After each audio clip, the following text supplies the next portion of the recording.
Shout out. So let's get this party started. All right. So lessons learned from the past to shape direct actions for the future. And this is from, like I said before, this is from this awesome book. I recommend, because I'm not even going to touch a little grain of all the information that was truly in here, all the different movements that they touched on and really analyzed. I'm going to do a little bit of it, but please check out this book. This is an uprising, how nonviolent revolt is shaping the 21st century. All right. So we're going to touch on some of the topics: movements versus organizations. We're going to talk on examples of direct actions, Martin Luther King and the Civil Rights Movement, and the Birmingham Campaign. That's some of the things we're going to touch on. So first, movements versus organizations. Until I read this book, I kind of maybe didn't even think about the distinctions between a movement and an organization. And here are some of the distinctions. So a movement.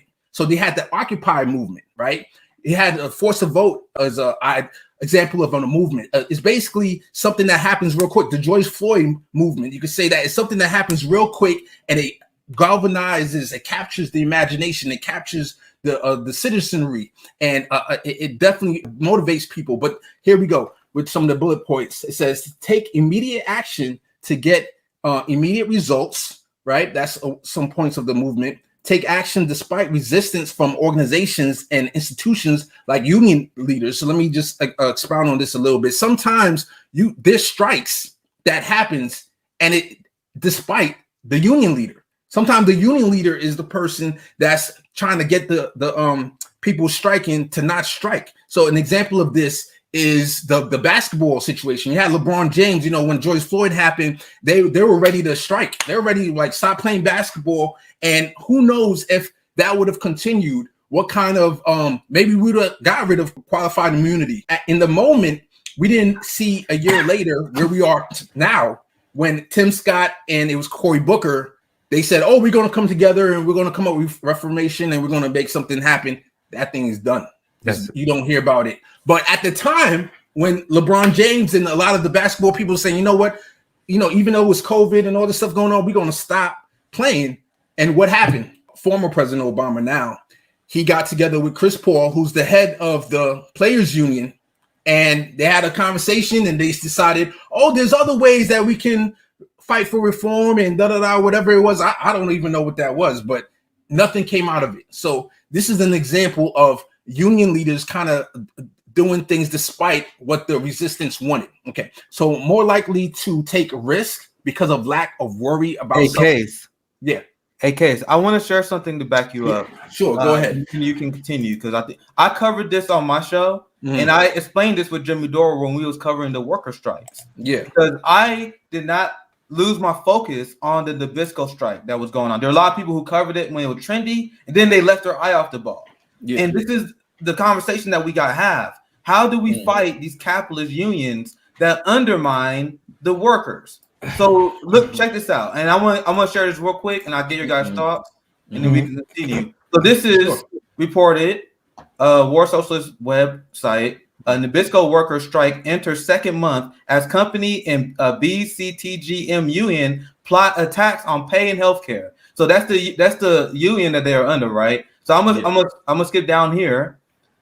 So the most recent contract offer by Modelo Mondelez, I apologize, International, Nabisco parent company. Well, that's a mouthful, but their contract offer expired, right?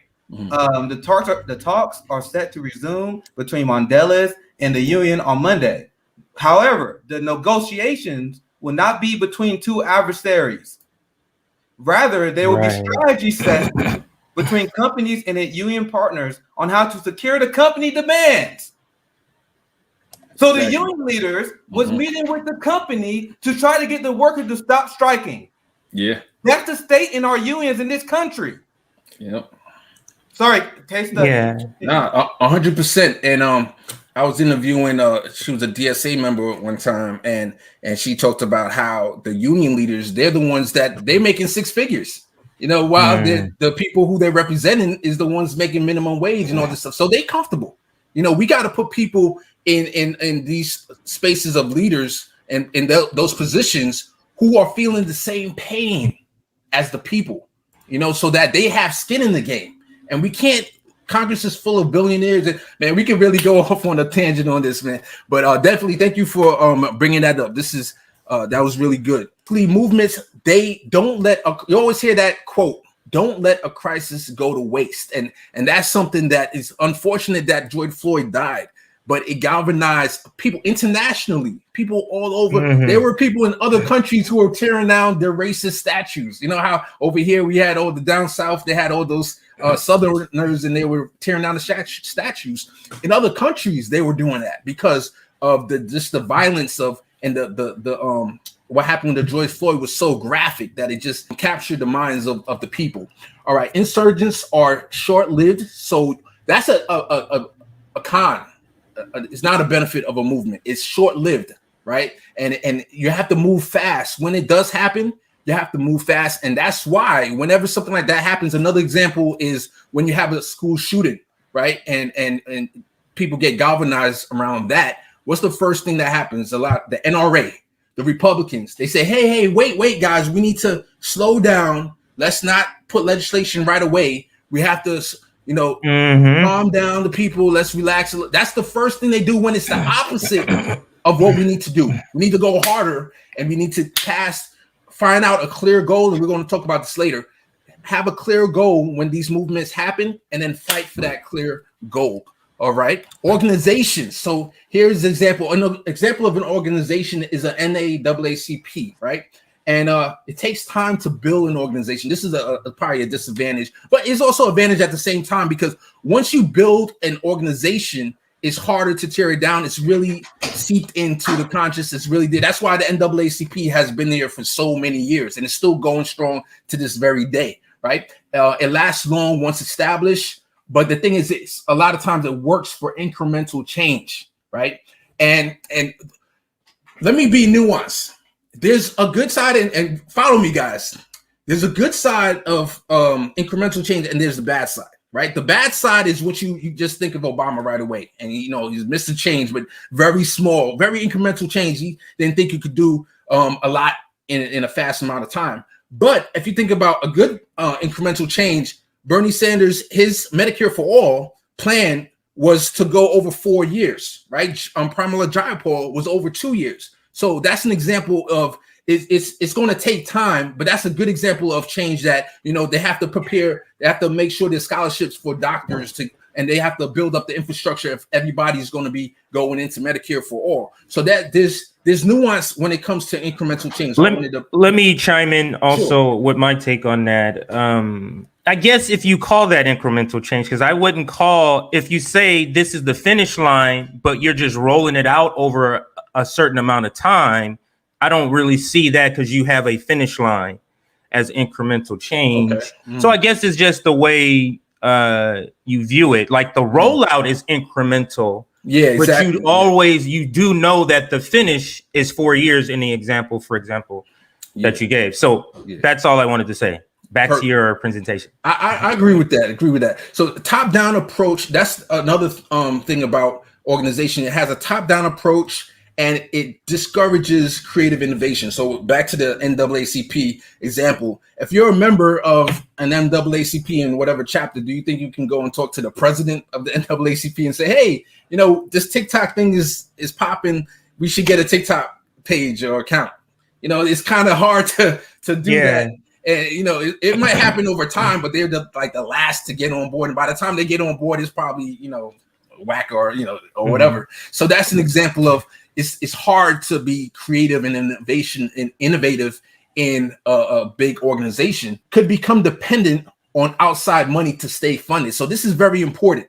Even Martin Luther King came into some trouble when he was doing radical actions. A lot of the people that funded the SCLC were kind of who weren't with it. They can threaten and say, hey, if you keep doing this, we could take away our money. That's like an example of when an organization is dependent on outside money. All right. And is there a solution to that? Is there a solution for an organization? Yeah. I would say the first thing that I can think of is the Rhode Island Cooperative. And that's an innovative, electoral politics organization at the the local level. From what I understand, they don't elect to the federal government, but they elect to the state legislator, and they do dues. They have dues among even the state legislators, like the people running, have to pay dues into a pot, and then they all share resources. So that's an example of, Bernie Sanders did it as well, as far as grassroots small donations. So there's definitely innovative ways that I think that we have to put into place. But like something that I'm even thinking about my own initiative that I'm working on, People's Gauntlet, and I'm thinking about having a limit of $200. I don't know if I'm putting it into place just yet, but I'm thinking like maybe $200 a month, because you don't want somebody, I agree with Nick, and you talk about class traders all the time, Susan Sarandon and these people, but I feel personally funny when somebody could come in and say, hey, I'm just going to drop $10,000.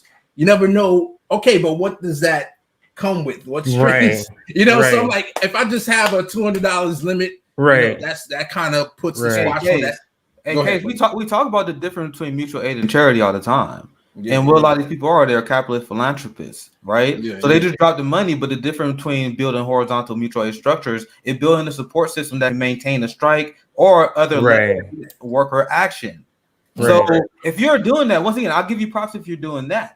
But if you're just dumping money in some cause, like, yo, I'm doing good, because I don't get some top-down organization, that doesn't cut it. That doesn't cut it. There's so much more that can be done, and I think we're going to talk about the advantage of even using your celebrity. It's unfortunate that we don't have more radical celebrities that, Susan Sarandon is definitely one of them that contributes, but she puts her body on the line as well. I give her tons of props, because she donates. When I heard she donated to you guys, I think Fred Hampton left us, or the Vanguard. She did. I didn't know. Oh, okay. If she did, I didn't know that. I think she's been a supporter of mine for a while. So okay, so there you go. She got real class solidarity, because she stood in solidarity with Stephen Donziger when he was being prosecuted by the state. She stood in solidarity with indigenous people who were protesting the corporate state that was poisoning their lands. She has showed over and over again that she's willing to put her body online, and her money where her mouth is when it comes to actually standing for her community. And she actually loves and appreciates the people that she want to fight for. There are a lot of people in the boutique left who can't stand the people that claim they fight for. That's why they want to be caught dead in the American Farm March with the filthy proletariat, with the deplorables, with the filthy cranks, as some person called us, right? So this is how they think of the working class. Savvy is in education. JB is disabled. Afeni is doing the freedom fighters in the street marching, and they call us cranks.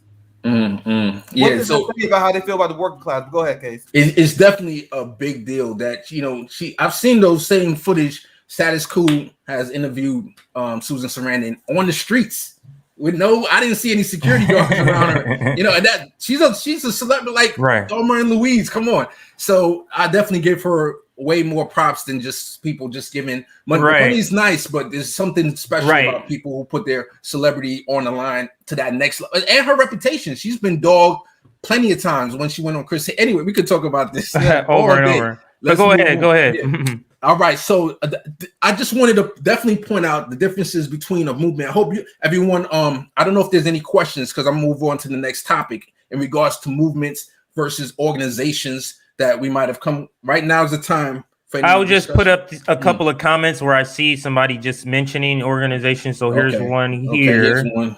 Yes, if the organization has a separate board and staff, because the board makes all the decision and the staff have to. Exactly. That's a disadvantage to an organization where you have a top-down approach. So we kind of talked about that, where it's just the board's making the decision. Another example of this, I love them, and I hardly have hatred in my heart for anybody, but Movement for People's Party. Much love to them. They follow me on Twitter. But the whole conflict where Nick was and the people that were the staff, they had people that the Vanguard did a great report on bringing on people on their show and discussing that whole situation. Like, to me, if you're a Movement for People's Party, it's a no-brainer for Nick to go on channels that have serious questions. You know what I'm saying? We got to get into a habit of holding our leaders accountable, which the Vanguard give them a lot of props. That's what they did. And we need to put the pressure on our leftist organizations that you must come before the people. When you come in on Fred Hampton Leftist, when you go on whoever else's show, don't think of it as, oh, I don't want to go on the show to give them views or to make them money. You're going to their audience. Audience, and the audience is going to keep you guys, Compton, Jay, and Nick, accountable if you go soft on them, right? If you ask softball questions, they're going to go, hey, what's going on? So we need to get them in a position where they have to come before the people, answer these questions. To this day, as far as I know, I heard he went on some softballing question shows. I don't even know the name of them, that they gave him softballs. He didn't really address it. Like, Nick, I see that they're doing a new elections, so then maybe there's a new leader. But if there's a new leader, you need to come on these shows where we can ask tough questions. Otherwise, I can't. One thing. Otherwise, go ahead. One thing I want to say, and that is an important point, we do got to make sure we hold A1 accountable. And this is why we talk about at Fred Hampton Leftist, the idea of promoting horizontal structures. Because once again, A1 got different like left ideologies, and I am of the belief of hearing different thoughts of from leftists, whether it be anarchism, Marxist-Leninism. I want to hear a lot of different ideas. When it comes to this issue, we gotta continue to hold these people accountable, and we gotta expect them to be able to listen to our activists. We also had to come with a place of love and community and a place of understanding. I am 100% aware of the situation that I think you bringing up here. I hear Branda talk about it a few times. Once again, on a few shows, but I don't know how hardball it was on him. But we need to continue to open up communication. We can't have people like ducking each other, and they're also we can't assume worse intentions. My thing has always been I've always been slightly more in favor of the Green Party just because I agree with their socialist approach, and the People Party believe in more of a just straight up populist approach. Which and my point was I believe we should take all our shots. So I don't necessarily go after the People Party and the Green Party because they are not the establishment powers that we need to fight right now. But we can also continue to help improve those organizations so we can unite and left to continue to fight for direct actions. So if my thing is like, I always want to ask people, what is their goal? Because I see people that like really obsess over like tearing down people who are trying to tear down the establishment. If you have a legitimate criticism of third parties, of the People Party or the Green Party, I hear you. I understand that. But are you trying to make them better? Are you trying to increase the movement? Or are you just trying to get them canceled? Or are you just trying to get them destroyed? I do not. I don't agree with that last part. I don't agree with trying to get these. I know some people that are like, yo, Nick Brandon answer, fuck the People Party. Or they'll say, oh, I disagree with this one person from the Green Party, fuck the Green Party. You guys gotta understand, a lot of these parties are localized. So I know people from the KC People Party.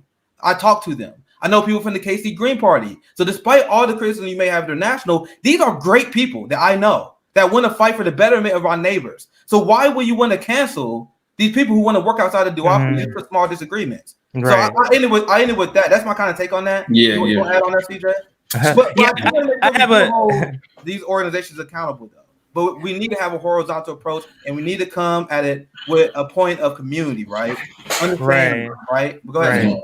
So what I was going to say is just to kind of integrate both what you said, Nick C. I feel like I got to say Nick C. so we know we're talking about you, Nick C. And Case. We were just talking about this case before you got on. We have to get out of the not having conversations thing, like people on the left don't think they're conditioned and propagandized just because you don't believe in the policies. You're propagandizing how you approach politics. You're propagandized on how your discord in politics. He disagrees with me 10%. I'm done with him. That helps the duopoly. And that's another thing. Yeah, exactly. And another thing is you turn around and criticize the Green Party, and then you turn around and vote for Joe Biden. Make that make sense. Make that make sense. Oh, MPP is so bad. Let me go ahead and vote for Joe Biden. That doesn't make any sense. That doesn't make any sense. Go ahead, Case. You had something, and then you can go back to your I'm just going to finish the point that how can you call yourself a people's party if you don't come before the people? That's what I want to say. You got to come before the people. You do have to come before the people. I do agree with that. I mean, FHL did that. with a situation that's long gone. But we did that. It's hard. It's not easy. But the people appreciate that, and they say, "This is some real people. This is a real group." The question is, are you trying to lead the left movement to be loved, or are you trying to be a leader? There's some people that trying to be loved. There's some. It's hard to just try to be a leader, right? But anyway, I want Case to. Let's get back to your presentation. Sorry about that. No worries. I just want to give a shout out to the Vanguard because I think they are create a model for this. Because remember when they had Proud Socialists on and they had Ryan Grimm. The Vanguard is very, very good at that. Give them a ton of props. But this is what we have to do. Absolutely. Yeah. And they call out people who came on their show, right? So this, like, I saw them call out Jimmy Dore for stuff, and Jimmy Dore came on his show. They could have been like, oh, let's go easy on Jimmy because we want him to keep coming on. But they said, hey, we're going to give it straight. I went on their show to promote the People's Gauntlet. A year from now, when hopefully the thing is popping, and I get, if I do something bad, I'm hoping I don't do anything bad, but let's say they need to check me. I'm going to come on the show. If they say something like critical, I will always be available. I promise you right now, anytime something happens, I will come, even if I. That's what we have to start doing. Like, if you don't agree, even if you don't agree, or I don't agree with you. Hey, I'm gonna say this, and then we can move on. Like we all have disagreement with each other, and I know some people may have criticism of the Vanguard or whatever. But I was at the Medicare for All March. I talked to these guys. And the only thing I care about is, are you operating in good faith? And I talked to the people from the Vanguard. We often can't say here. These people they're good faith actors. All right, let's move on from movement versus organizations. And now we're going to get into some examples. So Martin Luther King and the Civil Rights Movement, they had something called, it was initially called, I believe, Operation X, but it was also called Operation C. And the C stands for confrontation. Martin Luther King knew that they were risking their lives running this strategy. I quote, "In my judgment, some of the people sitting here today may not come back alive from this campaign." And create a situation. This was the purpose of the Operation C. Create a situation so crisis packed that it will garner major media press and appeal to the public. Some examples of this was the economic pressure via Montgomery bus boycott, dramatic lunch counter sit-ins, and pack the jails arrest strategy in Albany. And then the SCLC organization, that was Martin Luther King's organization, they prepared for the repercussions. This is something that's very important. They were very meticulous and very strategic about what's to come. So they would make sure they had enough money to bail people out, right? They would have enough money for the cost of the violation of court injunctions. They made plans they even planned out how long people should stay in jail before being bailed out. They didn't just bail people out right away. There was a strategy to pack the jails with as many people as possible. Let me pause you there. Go ahead. I want to take the opportunity here to say, this is why we came up with the General Strike Summit. We are all, for those like all of us, for all of our comrades that are going to be coming up, we're ready to jump in the streets right now for a general strike. But we need more people and we need strategy. We need to talk. We need to come up. We can't just go out there unless it's something spontaneous. Like if there's a George Floyd event, you need something like that for an instant spark of a general strike. But absent of that, it takes this planning, and look at the planning that MLK and the Civil Rights Movement did, where they planned, let's pack the jails. They can't arrest all of us and put us in jail. Exactly. So let's pack the jails. Let's prepare and have bail money ready. That's planning. That's the strategy. That's what we have to do. And that's why we have to have these conversations. Back to you. Definitely. And they packed the jail so much that Bill Connor wanted to discourage people from continuing to protest. That's when he upped it up a notch. And we're going to talk about that real soon, where he brought out the dogs. They brought out the fire hoses. And because of the pictures, that's what we're going to talk about. All right. So the last thing is calculated boycott effectiveness. So they calculated how much money a business is going to lose ahead of time. They said, hey, if we do this and this and this, They could lose this amount of money. Therefore, we can go to them and say, hey, you're losing this amount of money. We need you to desegregate. We need to take down the whites only signs, right? So this is what happened. It happened. They started this in April. Matter of fact, let me move on, because basically they started it in April, which is at the height of Easter, that holiday, and that was the second largest payday, or it was almost like their version of Black Friday. And so they strategically thought about it to do it that way. So let me move on. Some obstacles that Martin Luther King faced himself was opponents to compete in civil rights organizations, questions Martin Luther King's leadership. Some foundations that funded the SCLC was dissatisfied. So this is where that pressure, because you're getting money from outside organizations, can kind of affect what you're doing. Because of Dr. King's youth. Now, this is how strategic they were. They insisted on calling him doctor out of respect because he was so young. He started when he was 33. And if you want the people outside to take a person who's young seriously, you have to everybody else in the organization, they call him by their first name, but they insisted on calling Dr. King doctor. And to this day, we say Dr. Martin Luther King to this day because of that. All right. Let's pause right there. Can you go back to that slide? Now, I'm not at all comparing FHL to the civil rights movement. We aspire to be that. But you tell me that's not the same thing that's happening to us. CJ. The points right there, the points are written in black and white, Nick. I'm looking at, that's the same thing. That's what's going to happen, people. They're going to attack each and every one of us like they just did just yesterday. CJ, and this is why I said we must reframe the issue.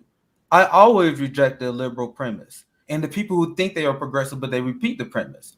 Where we need a civil rights movement because things are as bad as they've been. Did the same thing with people who say they disagree with reparations. Oh, you're not a slave. Bro, the state never stopped stealing our wealth. The state never stopped exploiting our labor.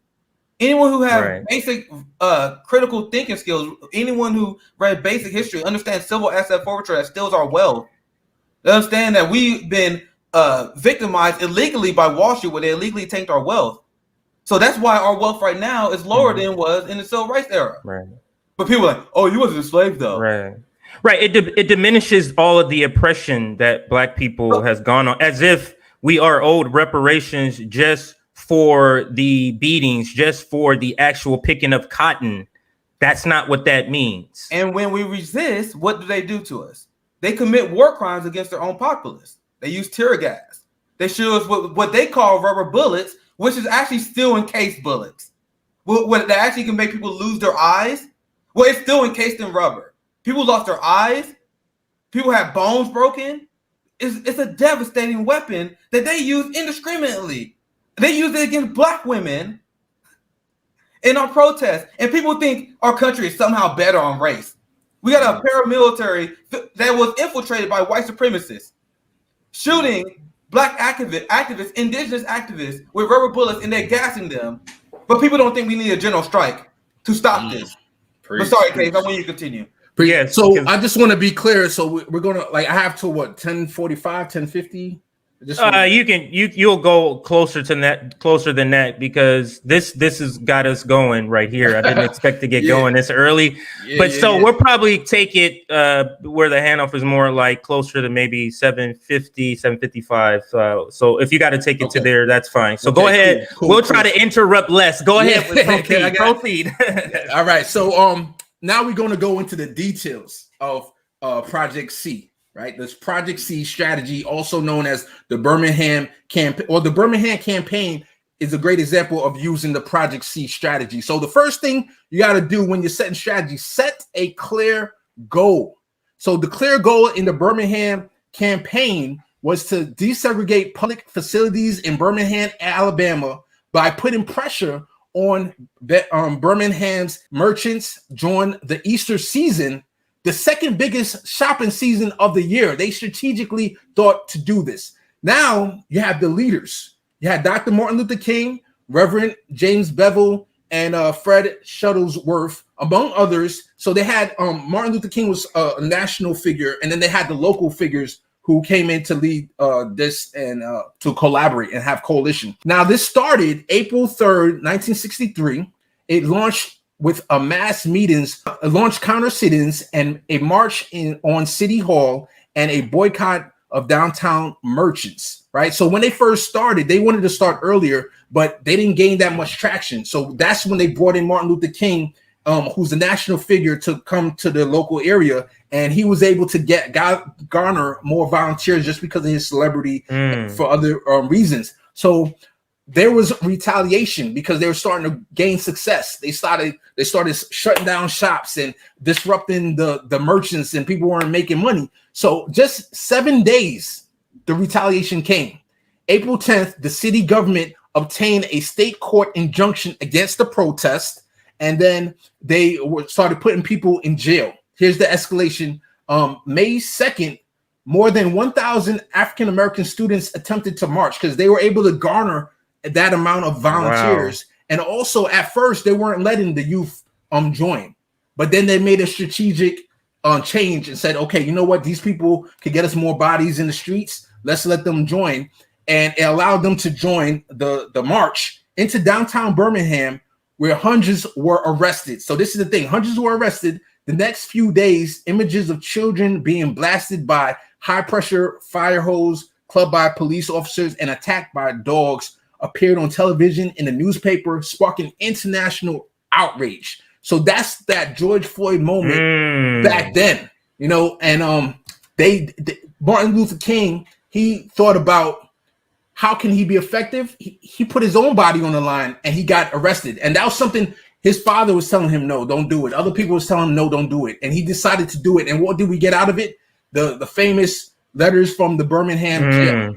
That's what we got out of that. And also, it got the president of the United States, JFK at the time, involved because his wife was afraid they were going to make him disappear in the jail. And they contacted JFK, and he said, don't worry about it. We're going to make sure. He made calls, him and Robert F. Kennedy, who's the attorney general, they made calls to make sure that Martin Luther King would be okay. So here's victory. May 10th, 1963, King and Fred Shuttlesworth announced an agreement with the city of Birmingham to desegregate lunch counters, restroom, drinking fountains, and the department stores, fit-in rooms within 90 days to hire blacks in stores as salesmen and clerks, and to release of hundreds of jail protesters on bond. So this is something that they didn't say, oh, we're going to get legislation passed, or we're going to do this or that. They had a targeted goal, and they were able to accomplish it within a couple months. April, 2 or 3 months right there. So let me keep it moving. But unfortunately, with success comes more retaliation. So I didn't want to sugarcoat the whole situation. You got to look at the aftermath, right? So here's more retaliation. May 11th, 1963, a bomb damaged Martin Luther King's motel. Alfred Daniel King, Martin Luther King's brother, he had a home in Alabama that was bombed. And then, of course, the famous September 15th, 1963, KKK members bombed the Birmingham 16th Street Baptist Church, which had been the stage center for many of the spring demonstrations, and the 4 young black girls died. Nonetheless, Birmingham was considered one of the most successful campaigns of the civil rights era. And let me remind you, this was before they had just had a big failure, the SLC and Martin Luther King, before doing this strategy.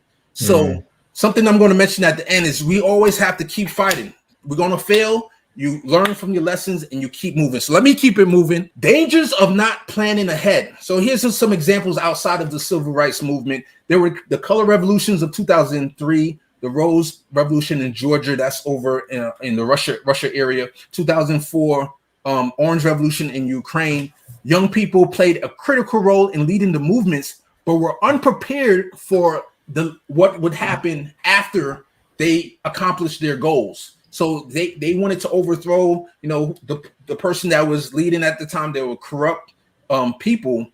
But once they got the person overthrown, this is what happened. They found it harder to ensure that the politicians who they might have aligned with to revolt and to get back power, the politicians that they aligned with, when they put them in power afterwards, they did not remain true to the change that they were trying to fight for. The politicians, they got back the power, and they got corrupt.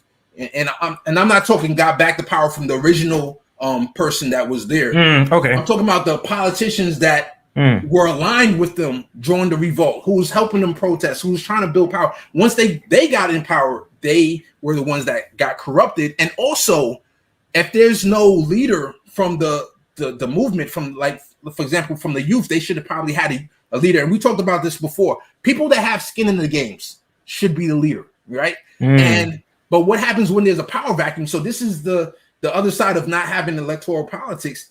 The army filled that power vacuum. The army had the guns, they had the organization, and they were able to get into power. And with the guys that, we're going to calm things down and we're going to da-da-da. But then they got into power and they didn't let up, and they became like a dictatorship. So, all right, let me keep it moving. So here are just a few examples, and I encourage everybody to go to look up this. It's called the 198 Methods of Nonviolent Action.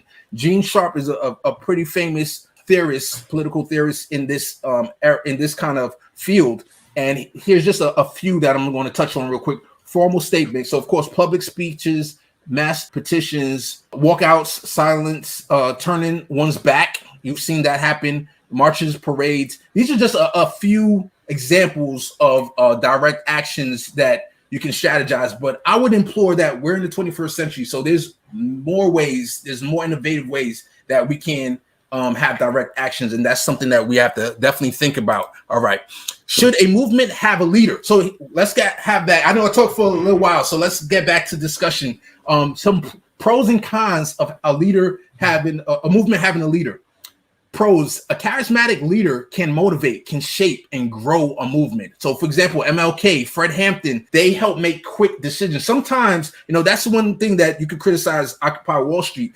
They always had those, one mic, and whenever they had to make a decision, everybody had to vote and da-da-da. Like, they didn't have just one surrogate that potentially that person could have went to the White House and negotiate if they had skin in the game, meaning and hopefully not corruptible, because you could offer somebody a CNN contract and then that leader is gone, But a leader can go negotiate like what Martin Luther King did to negotiate with the business leaders and have them take down the whites only signs. And so that's some of the pros of having a leader. And then I'm going to say the cons, and then I'm going to give the floor to my guys.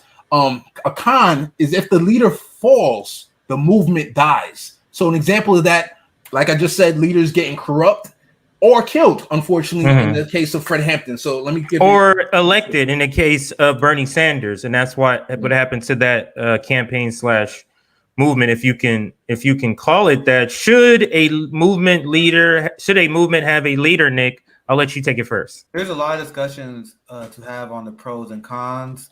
And we talk about this a lot on Fred Hampton Left, right? And I truly believe in, once again, the unification and dictatorship of the proletariat, and a movement that is not led by bosses or leaders. No leaders, no bosses or gods. We lead by example as a movement. We can lead as examples. There can people that can serve different roles in the movement. This is what Rome talks about all the time. Right. So, for example, Rome, you notice he's not on Fred Hampton Left as often as some of us are, because he's traveling the country doing a tour for the poor. Now, there are some people who are unable to do that. So what do? They may knit sweaters to give to people. So as a left movement, we need to acknowledge that there should not be initial hierarchies, but there are people that could be intellectual leaders. There are people that can help steer the movement in a certain way. And as a community, we can have dialogue. But once again, that's more what I lean towards. So I lean towards no on terms of leaders, but I do understand the merits and the value of having leaders. But that leader, if a leader is anointed, they must understand that the community around him had just as much say in their take on the movement, is just as valid as them. And I'll give you one last example, and I'll pass it right to you. There are people that say we shouldn't criticize the Justice Democrats or AOC, and people say this all the time. And when I went to Hassan, they said this as well. They said, "How dare you? What have you done, Nick?" You guys see that? You see how they use the hierarchy structures in order to silence legitimate criticisms? So even if you do believe that AOC or someone should be a leader, I should have the rightful ability to criticize her, even though I don't have a PhD, even though I'm some broke black guy from the Midwest. I'm sorry, guys. I'm sorry, elitists in classes. I have that right. So that's what I believe in. Right back to you there. 100%. So I got 5 minutes. So let's see. Go ahead. Yeah, get this rest of this going. You mentioned this on your stream yesterday. You talked about infiltrators, and I wanted to bring this up. And I like exactly what you said, Nick. You said, you don't want to call anybody CIA. I have the same mindset. I'm not going to call somebody CIA just out the back because you have no idea, But what I would do is say, like, okay, that person is acting like an infiltrator. And sometimes, or I would hope people are not nefarious. So I would say to that person, hey, look, you're acting like an infiltrator, and we need you to. I would think that every organization, leftist organization, should have this on the screen, like on a wall. Okay, I'll be real quick, but people need to get real, and people need to understand the reality. People attack the Medicare for All March for being infiltrated. Guys, the Black Panthers were infiltrated. Yeah, definitely. Black movements get infiltrated. That's the reality that we have to deal with. And people who claim that does not happen are deeply unserious people. But sorry, go ahead, Case. Right. This is like the rule that I would like to throw out there, like a 3 strikes and you're out. If have this plastered on the walls. Like of a unproductive, you don't even have to call it infiltrators or the CIA. Call it unproductive volunteers, unproductive members. These are the examples, and you want to put it in the members' mind of that organization that you do not want all these different points. You do not want to do it, and if you keep hitting, you at 1 strike, 2 strike, 3 strikes. We have to know. I'm against cancel culture, but there's times where you got to kick a member out. Right, we're about restorative justice, but we're not stupid. Like, we forgive you, we want you to be blessed. We're fighting for you too, but go over there. Like that can be done. You get what I'm saying? So go ahead. 100%. I read another book on organizing, and they made that point that there's sometimes you can have a meeting, and there's that one person that keep raising their hand and just asking dumb questions. And I mean, you would hope people are in good faith, but sometimes that person could be dead serious and just be a nuisance to the movement. We got to cut the fat. There's times that you got to keep it real, right? All right, let me keep it moving. So this is something that's not in the book that I thought of, right? Is the trifecta of left synergy, right? And this could be probably terminology that have better terminology or better terms, a better way to put it, but you're going to get the gist of what I'm trying to say. And if I had long enough time, I would put each of these words 1, 2, and 3, and have arrows going to each one like in a circle, because this is a synergy where we each need each other, right? This is what I'm trying to say. You have left electoral politics, so we need our left leaders in Congress to pass left legislation, but the left electoral that person needs the grassroots organization to help get them elected. But the grassroots needs them to pass left policy, right? But then we need left mass media. I call it the mass media because mass for everybody in the ecosystem.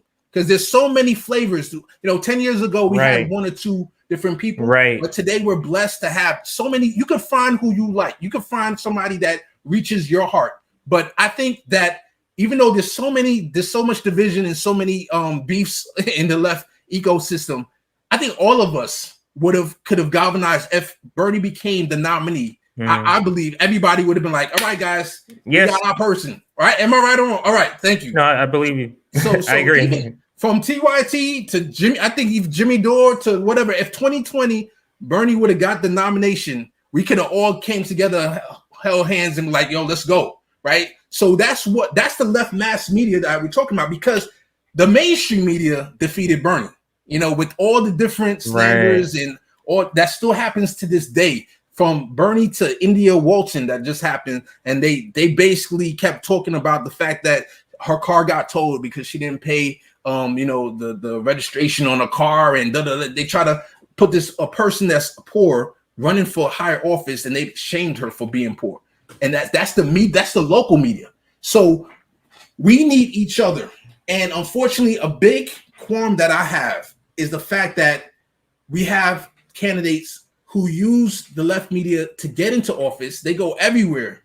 Then when they get elected, you never see them again. Or maybe they come here and there sparingly, but they pretty much drop off. And that's something that I'm hoping, and as somebody, and I'm different in the sense that I do believe in electoral politics. So I'm glad you guys didn't cancel me and say, hey, you got, literally the People's Gauntlet is an electoral politics initiative. But you guys didn't cancel me and say, hey, you can't do, a workshop. Listen, electoral politics, if we live in the system is corrupt. Electoral politics is the process of the system. The system the corrupt system is in place. We want to be doing things in that system as we're doing direct action. Yeah, exactly. I'm going to say and not Fred Hampton left is what I'm saying is it needs to be flipped. We're doing more electoral politics and less direct action. Let's do more direct action, still do electoral politics, but the focus needs to be more on the direct action. Go ahead. Yeah, so I think there's tools in the toolbox and electoral politics. I've heard you said this before, Compton J, that that's just a tool that can be used. Exactly. Right. Exactly. And when I talk about the ecosystem, I've learned about mutual aid through watching Fred Hampton Leftists. I didn't know as much as I know until watching you guys. But because I'm working on the People's Gauntlet, which is and a lot of energy is going into that. Probably I would say a lot of my energy is going to electoral politics, but I'm willing and open to direct action, to mutual aid, and to even finding out. I'll be even thinking about ways to incorporate mutual aid into the People's Gauntlet, and that's something I'm unconsciously thinking of.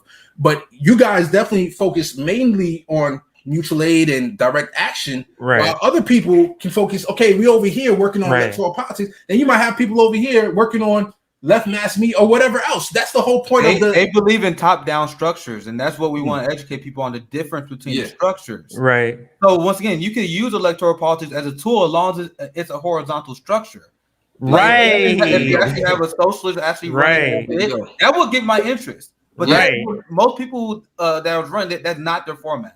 But sorry, right back to you. The last thing I want to say, my shameless plug for the People's Gauntlet, is that the whole purpose of it is to have a bottom-up approach to electoral politics. We want the focus is having the candidates come before the people and we vet you. Instead of and God bless them, Justice Democrats, they're trying to do their best as much as they can. You got Democracy for America, but we disagree on certain things, right? Who else we got? Our Revolution, they're pragmatic. Progressives, whatever that means. Right? So the thing is, you don't know how they're vetting their people. It's not public. We don't know who's the gatekeeper of saying we're going to endorse this person. While People's Gauntlet is literally you're coming before the people with all the topics. But anyway, let's continue on and finish. We're basically at the end. So this is my suggestion, and this can definitely be formed, over the next 3 days or at some point. But we need to have a solid list of demands for the general strike. So I'm giving a couple of suggestions. Medicare for all, $30 an hour minimum wage, housing for all, cooperatives jobs for all. So it's not just WPA was made back in FDR's day to kind of be like a de facto jobs for all. I'm talking about cooperatives jobs for all, because it's longer lasting, and it's the people who are going to control the destiny of that job. So you don't even you're kind of even taking out unions out of this equation and giving the power directly to the people. Anyway, $2,000 a month universal basic income / Social Security for all. Maybe Social Security for all. I heard that's a way to market a UBI for everybody. So, and then once again, I just want to shout out to this book by Mark Engler and Paul Engler. Please check it out, read it. If you listen to audiobooks like me, I'm an audible person that I like to listen to books. Check it out if you can. And then this is the last slide. They must make mistakes and learn from them. Make more mistakes and learn anew. Martin Luther King. Don't be afraid to make mistakes. We're going to make mistakes, but we're going to learn from them, and we're going to improve and move on. Thank you so much for giving me this time. And I appreciate talking to the audience. Much love to everybody in all the spectrums of the left. One thing I want to say real quick is I had a promo. I unpinned it now. And in my promo, I had people from David Dole to everybody to my man Nico House. Nico House was the very first person that ever tweeted me when I had 0 Twitter followers, and then And then I had David Doe. He was the next person that found my account, and he started posting it. He was giving me shout outs in his videos, and that helped me grow tremendously. And I purposely put people who didn't agree with each other and different, they had different audience in that same video, because I wanted to show that even though we have differences, they all use, my clips, because we're all on the left. Right.